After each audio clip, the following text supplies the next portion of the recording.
et salut tout le monde, j'espère que vous allez bien pour cette nouvelle vidéo de mon top coup de cœur de l'année 2020. Vous avez vu, ça va être un peu bizarre parce que je vais vous proposer non pas un top 3 ou un top 5, hein, hop, on brise les règles, un top 4. Alors pourquoi un top 4? C'est parce que je voulais vous faire à la base un top 3, puis finalement il y avait quand même énormément de sorties, tellement que je me suis dit, allez, un top 10, mais du coup c'est plus des coups de cœur. Du coup un top 5, et dans le top 5, il y en avait pas mal qui se bousculaient, et j'étais pas convaincu que ça allait forcément dans un top. Alors je suis parti sur un top 4 avec quelques mentions honorables. Je vais terminer par mon top. Non, il est pas dedans. Et avant ça, les mentions honorables. Non plus.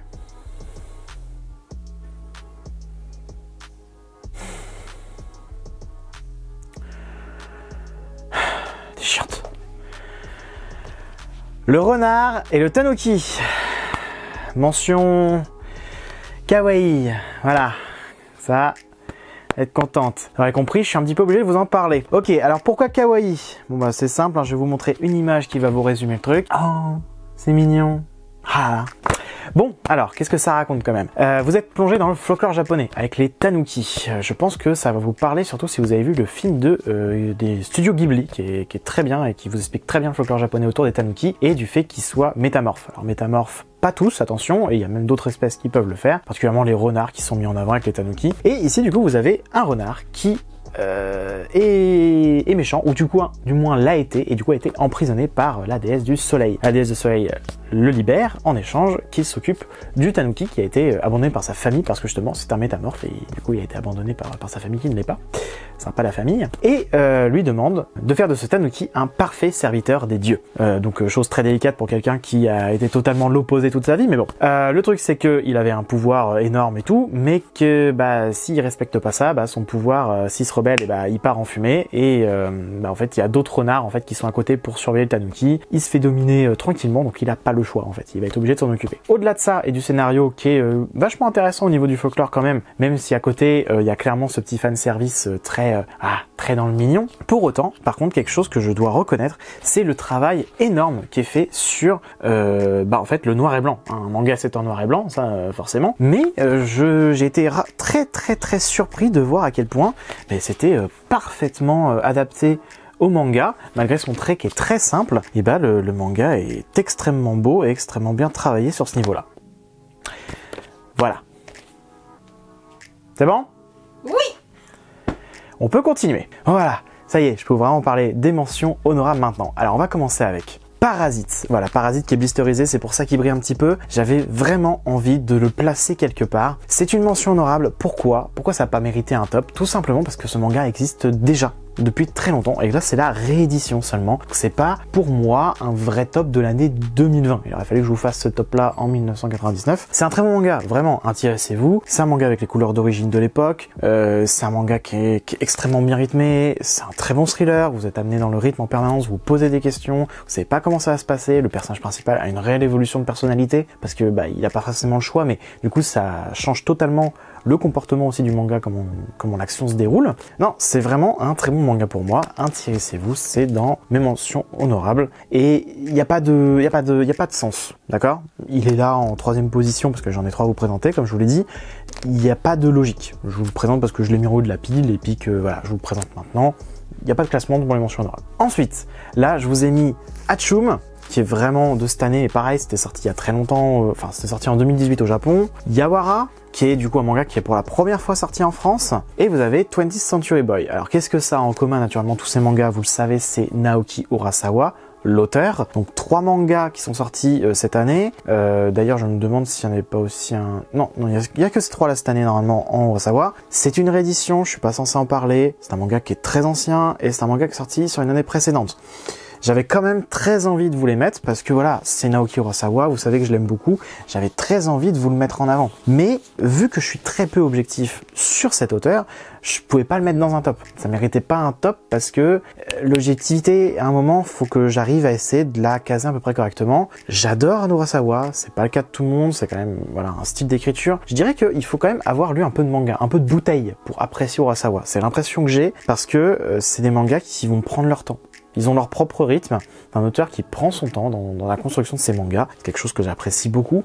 C'est ce que n'apprécient pas les personnes qui commencent dans le manga habituellement. Ils ont envie que ça aille très vite parce qu'ils ont commencé avec des shonen où l'action se déroule à fond. Lui, il a eu la possibilité de faire un rythme personnel où il prenait son temps. Les autres, on lui a laissé faire ça au Japon. Ouais, il en a profité à fond.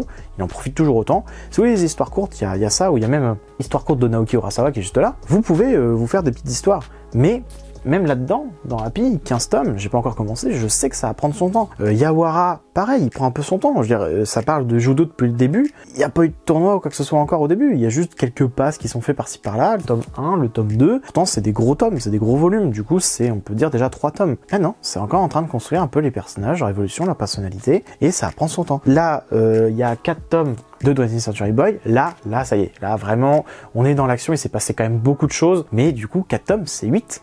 Ah, c'est des tomes doubles, donc c'est normal. Voilà, je voulais quand même le mettre quelque part dans la vidéo parce que c'est un auteur que j'apprécie énormément et je pouvais pas le mettre dans le top parce que voilà, comme je vous l'ai dit, objectivité impose. Et enfin, quelque chose que je veux vraiment faire découvrir, c'est pour ça que je l'ai mis là, parce que c'est un manga qui m'a quand même marqué dans son écriture, dans son dessin, et surtout au niveau de l'édition française qui a respecté pas mal de choses. Je parle de Colorless. Je sais pas si vous connaissez ce manga, c'est chez Shiba Edition, c'est leur 2e manga, je crois seulement, si je dis pas de bêtises. Le tome 2 devrait pas tarder à sortir. Petite chose que j'adore, en fait, voilà, je vous résume ça très rapidement, vous êtes dans un monde post-apocalyptique, le monde a totalement changé, la lumière n'existe plus, on vit dans un monde voilà, noir et blanc, et ça a fait déformer les humains. C'est devenu un peu des monstres et tout, parce que la peau, notre corps, on sait qu'on a besoin de ça. Lui, il a imaginé, l'auteur a imaginé que on devenait un petit peu des monstres. Tout le monde est habitué à ça, c'est un standard, hein. C'est même pas des monstres, c'est juste que nous, de notre œil, ça ressemble à ça. Donc il n'y a plus d'humain standard avec cette tête classique, tête, bras, jambes, avec une hauteur définie entre voilà les moyennes standards. Hein.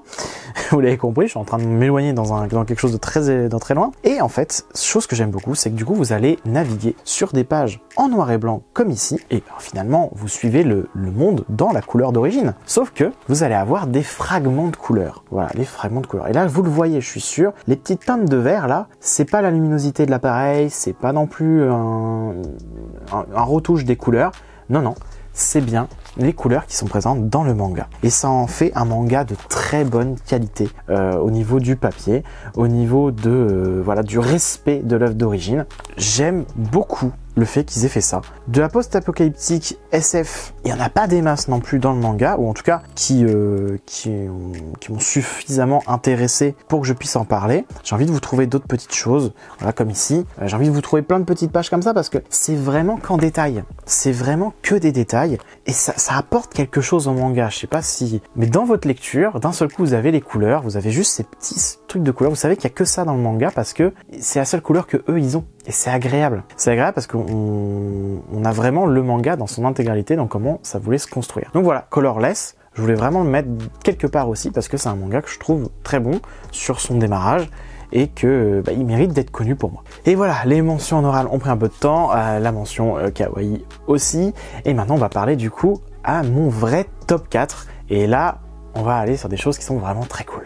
Tout d'abord, en top 4, et là je sais qu'il y a des gens qui vont m'insulter parce qu'il est seulement en top 4, c'est un manga qui a vraiment pas besoin de notoriété. Il a déjà fait sa place, il est déjà présent, il n'a pas besoin de plus. Je l'ai découvert seulement cette année, c'est pour ça que je le mets dans mon top 2020, dans mon top coup de cœur. C'est vraiment un très bon manga, bien plus que ce que je pouvais l'imaginer. Aujourd'hui, je sais que je vais les continuer et que ça va être très bon. Je suis à 18 tomes, je pense que là ça commence déjà plus à vous parler si vous suivez mes vidéos de temps en temps. Je vous parle de Kingdom. Et oui, j'ai mis Kingdom dans mon top. Ça va en faire plaisir à certains, j'en suis certain, et il y en a d'autres qui vont me dire « Quoi? C'est pas en ton top 1? C'est une blague !» Mais ouais, c'est un manga qui est excellent, et je le mets en top 4 parce que voilà, il n'a pas besoin d'être plus haut dans le top. J'ai envie de vous mettre dans le top des mangas qui justement vont pas forcément vous parler et qui vont peut-être vous donner l'envie de vous intéresser à ça. Kingdom, il n'y a même plus besoin de le présenter. Vous suivez Shin, je vous fais le micro-résumé, mais vous allez suivre Shin dans son évolution pour devenir le plus grand général sous les cieux. Vous allez suivre des batailles énormes, des batailles en Chine. Les batailles sont colossales. C'est vraiment très bien dessiné le manga, il est très bien rythmé. Vous avez envie que Shin y arrive. C'est du manga historique avec du shonen mythe là-dedans. C'est un plaisir à lire, un plaisir de découvrir tout ce que l'auteur réserve un petit peu à ça, sachant que les grandes marges de l'histoire sont récupérées dans le manga et qu'après bah, il remet ça à sa sauce naturellement. Et c'est ça qu'en fait un très bon manga, c'est que c'est une très bonne adaptation de la guerre de Chine, quoi, de la guerre de 500 ans, si je dis pas de bêtises. L'unification de la Chine, c'est le rêve du roi Qin. Là, moi, je veux voir ça, je veux voir ce moment arriver, je veux voir le moment où Chine va devenir plus grand général sous les cieux. On voit quelle importance a un général au fur et à mesure aussi des batailles. C'est bien amené. On a l'impression que des fois, dans un jeu vidéo, où d'un seul coup, il y a le côté genre prise de force, parce que le général, il arrive dans la bataille et genre tous les soldats, ils sont galvanisés, quoi, ils sont dans le truc. Et ouais, lisez Kingdom. Voilà. Ensuite, je vais pas en parler très longtemps de ce manga-là parce que j'en ai déjà beaucoup parlé dans une vidéo lecture du mois. C'était ma première vidéo lecture du mois d'octobre, du coup.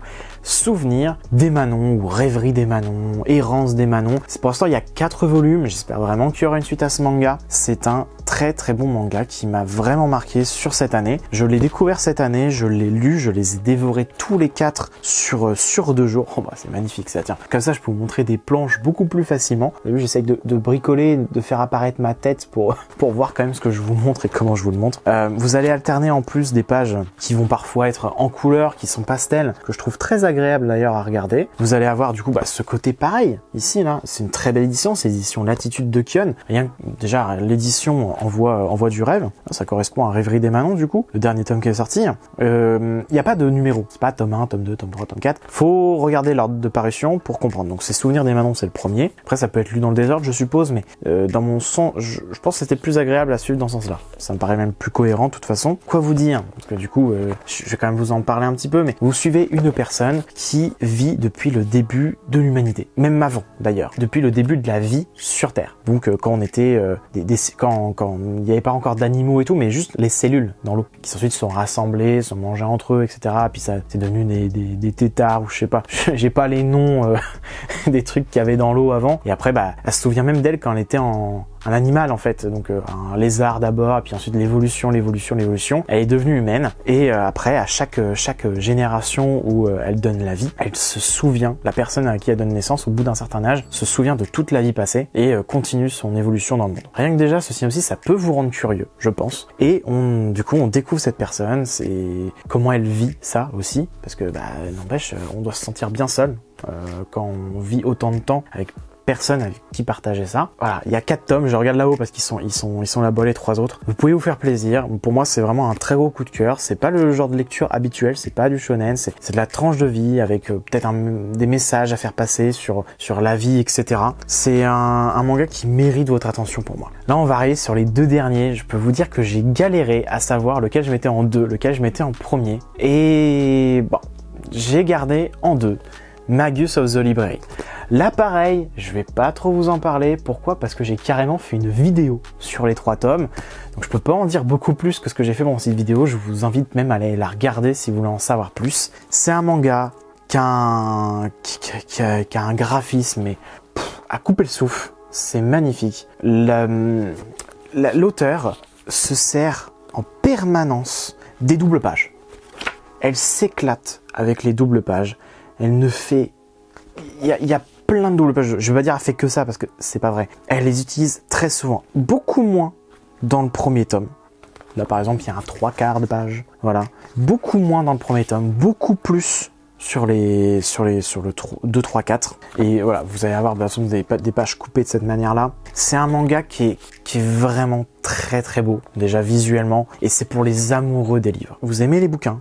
Que ce soit des mangas, des romans ou autre chose. Si vous lisez des mangas mais très peu, mais que vous lisez d'une manière générale et que vous aimez posséder des livres, ce manga est clairement fait pour vous. Voilà, on peut s'arrêter là. Et en plus, c'est dans un monde magique. J'adore la magie. Voilà, j'adore quand il y a de la fantaisie et quand c'est bien fait, quand c'est bien amené. Et là, il y avait un principe qui m'a beaucoup plu, c'est protéger les livres, c'est protéger le monde. Ça, c'était la phrase. Voilà, la phrase vraiment d'accroche. D'ailleurs, c'est encore écrit là, d'ailleurs. Je rigole même pas, c'est écrit ici. Protéger les livres, c'est protéger le monde. Et c'est ultra important parce qu'il y a des livres qui sont magiques. Et si on s'en prend pas soin, et les livres se détériorent, forcément. Sauf que la créature qui est dedans en sort et peut devenir violente. Parce que c'est sa maison en fait, son abri, c'est chez elle. Et il y a des livres magiques comme ça, et qui sont ensorcelés, il faut les protéger, faut en prendre soin de ces livres-là. D'ailleurs, c'est des livres qui normalement devraient être réunis dans la grande bibliothèque centrale, justement, là où on va se rendre dans l'aventure, avec le personnage qui lui-même a des pouvoirs magiques, veut devenir, veut travailler dans cette bibliothèque, et en plus, peut-être fait partie d'une race éteinte. Donc va amener aussi d'autres choses très intéressantes, je pense, sur le sujet. J'ai aucune idée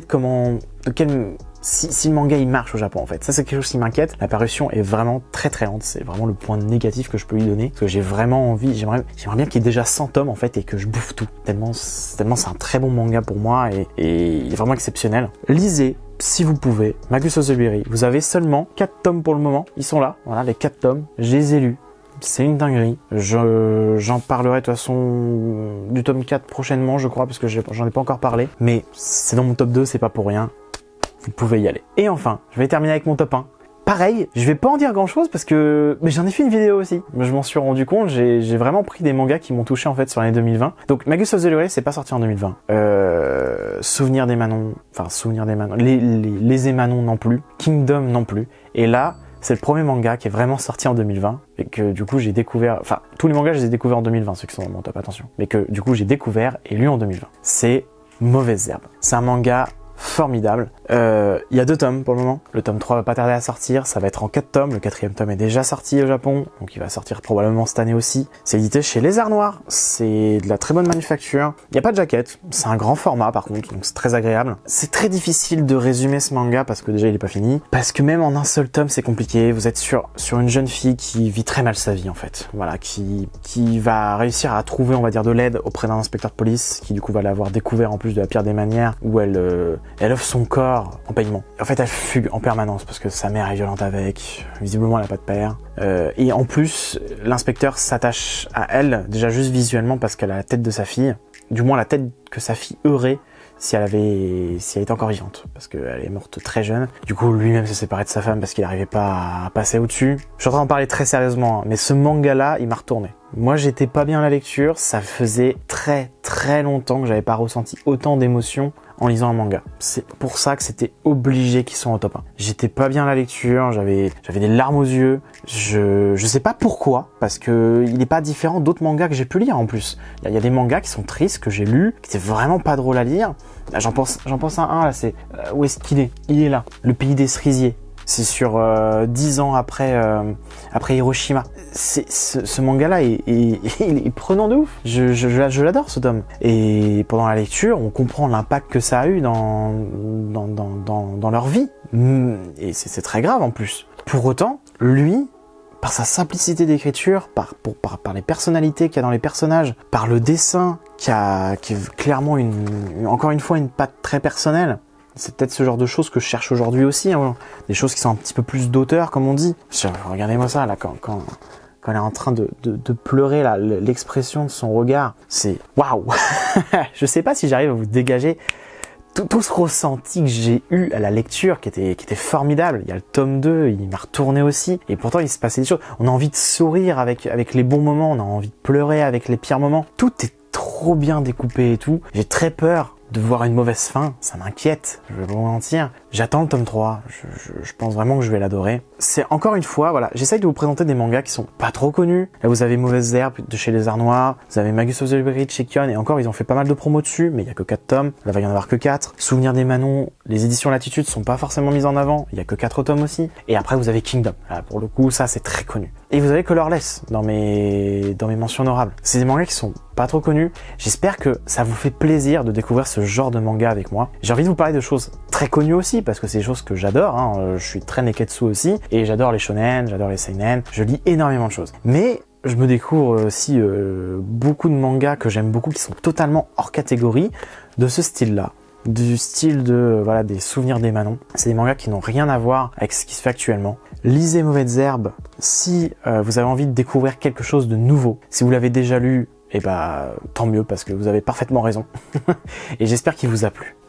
Et voilà, mon top est terminé. J'espère qu'il vous aura plu, j'espère que ça vous aura donné envie de découvrir ces mangas-là si vous les connaissez pas encore, si vous n'avez pas pu prendre le temps de vous plonger dedans. J'espère que ça vous a suffisamment donné envie d'aller les découvrir. En tout cas, n'hésitez pas à aller voir mes vidéos en rapport avec ces mangas-là. C'est dans mes Un jour un manga, je crois, si je dis pas de bêtises. Pour Magus of the Library, pour Mauvaises Herbes, et dans ma lecture du mois d'octobre, vous allez pouvoir avoir dans les timecodes plus d'informations sur tout ce qui est Souvenir des Manants. Pour Kingdom, là, il y a plein d'endroits où j'en parle, de toute façon, ça c'est vrai. Et bah, sur ce, c'est une très bonne fin de journée. Si la vidéo vous a plu, n'hésitez pas à laisser un petit commentaire, ça fait toujours plaisir, à liker ou à partager la vidéo, à vous abonner si ce n'est pas encore fait, et je vous dis à très bientôt.